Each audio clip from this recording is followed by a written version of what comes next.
Información económica para compartir con todos ustedes. Empezamos hablando de la economía, la actividad económica puntualmente que está midiendo el INDEC. Son datos del mes de abril y en este caso lo que refleja el INDEC es lo que la economía, por lo menos por ahora, no levanta, no recupera. Hablamos de una reactivación, si uno quiere, entre comillas, del 0,6% de crecimiento si uno compara abril de este año con respecto a abril del año pasado. En los primeros 4 meses el crecimiento económico de la Argentina es del 0,4%. Es prácticamente nada y no es precisamente lo que se necesita de mínima para incorporar lo que es mano de trabajo, por un lado desocupado, pero por otro lado aquellos que se agregan al mercado de trabajo cuando cumplen los 18 años. Bueno, en función de esto es que uno puede establecer, por un lado, comercio e industria como los dos sectores que todavía no reactivan y que están haciendo que la economía haga prácticamente la plancha. Por otro lado, sí está creciendo lo que es el sector del agro y el sector de las telecomunicaciones. Hablamos ahora del dólar, el tipo de cambio que por tercera jornada consecutiva, estamos hablando del día de ayer, tuvo un nuevo despegue, un nuevo salto, en este caso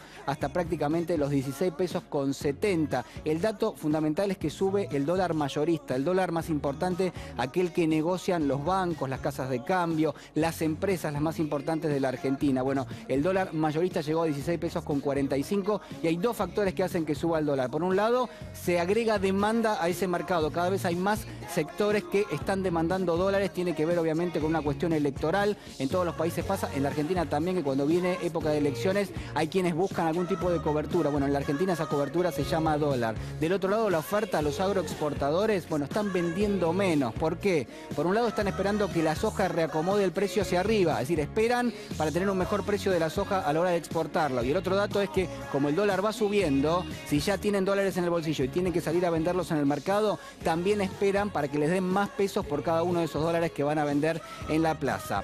Vamos a pasar ahora a uno de los temas, yo creo, del día, y lo reflejan así los diarios en la jornada de hoy, que es una nueva forma de ahorro que va a poner en marcha el Banco Nación. Esto es, bueno, por un lado lo que se llama la unidad de vivienda, y puntualmente es una unidad de valor que lo que va a hacer es va a reflejar el costo del metro cuadrado. Uno va a poder ahorrar en estas unidades, es como una especie de signo monetario si uno quiere, ahorrar, digo, metros cuadrados en el banco, regalárselo a tu hijo o a tu hija, depositárselos en una caja de ahorro, es decir, un menor de edad va a poder tener una caja de ahorro y adentro va a poder tener estas unidades de valor de vivienda que puntualmente lo que están planteando es lo siguiente, que vos puedas ir ahorrando metros cuadrados a lo largo del tiempo y que en algún momento, quizás si te faltan algunos metros cuadrados para comprarte un departamento, puedas pedir un préstamo.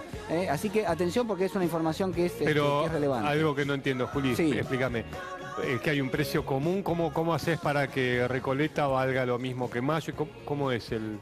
No, vos comprás el metro comprarlo. y después se aplica a, digamos, depende del barrio que sea, claro, serán menos metros claro, cuadrados. Okay. ¿Quién determina Si es el en valor Palermo, del serán UBI? menos. Es la pregunta, ¿no? ¿Quién ¿Quién y cómo se determina el Claro. valor del UBI? Bueno, el valor del UBI lo determina la Cámara Argentina de la Construcción en función de lo que te sale construir un metro cuadrado. Okay. Ahora, la pregunta es, bueno, como planteaba Dani, y me parece que va en ese sentido, vos tenés distintos barrios, por ejemplo, la Ciudad de Buenos Aires, pongámoslo como ejemplo, Sí. algunos van a tener, un departamento, por ejemplo, va a tener un determinado precio en UBIs y quizás en otros sectores de la capital federal van a tener otro precio en UBIs. Y vos aplicás, es decir, vos tenés un ahorro determinado y te fijás si te alcanza o no. Voy a dar un ejemplo, en lugar de que un departamento tenga un precio de referencia en pesos o en dólares, lo va a tener en UBIs. Claro. Claro. ¿Y cuál es la ventaja de esto? Bueno, yo al menos voy a arriesgar una hipótesis, que no la dice el gobierno, pero yo creo que hay algo detrás de esto, que es tratar de desdolarizar. No digo especificar, porque no va a estar ni siquiera en pesos. Claro. Desdolarizar lo que es el mercado inmobiliario. Juli, ahora se objetaba cuando empezamos a hablar de los UBIs el tema del ajuste por inflación. Me parece que en este caso no aplica, porque es distinto, porque vos acá estás comprando directamente un metro cuadrado, una unidad de vivienda, ¿no? Que es el UBI. Pero, es decir, para los que sacaron créditos pasados o regulados Sí. por estas unidades de vivienda, en realidad por el ajuste por inflación, en los primeros meses del año pasado fueron muy perjudicados. Claro, a ver, es interesante el dato porque aparte hasta las unidades se van a llamar parecidos, ¿no? Unos son los UBAs, que son las unidades a las cuales vos haces referencia, Dani, y que lo que hace es vos sacás un crédito hipotecario en uvas y vos tenés que devolver esas unidades y están indexadas, están atadas a la inflación. Claro, si tenés inflación, como tuvimos en los últimos meses, te mataba. El año pasado el cuota. Que lo sacó en realidad no le convenía. Ahora, en este caso de las UBIs también es diferente, porque vos no es que estás pidiendo prestado, sino que estás comprando, estás ingresando ese dinero al banco. Podés depositarlo, es una forma de ahorro, pero también podés pedirlo prestado, es decir, te pueden prestar estas unidades. Mira. O sea, se va a depositar y se va a prestar también en esto. UBIs, o sea, yo por ejemplo voy y le compro a mi hija 20 UBIs, 5 UBIs, se los voy guardando en una cajita y el día de mañana ya tiene 100.000 UBIs que le alcanza para 3 ambientes en Boedo o 2 ambientes en Recoleta. Eso sería el tema. Esto funciona muy bien en Chile desde hace muchísimos años.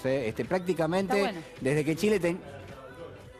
No necesariamente en este caso. Es su propia unidad de medida, no depende de nada. Costo de la construcción en Argentina. Vos tenés insumos por un lado, mano de obra por otro, la Cámara de la Construcción calcula cuánto te sale construir un metro cuadrado en determinado distrito, por ejemplo en la ciudad de Buenos Aires, y en función de eso le pone un valor. Y en función de eso después uno lo compra o lo vende. Es como comprar una moneda o vender una moneda o hacer un ahorro en una moneda. Lo vamos a analizar en detalle. ¿Por qué? Bueno, porque obviamente va a dar que hablar y lo va a implementar el Banco Nación.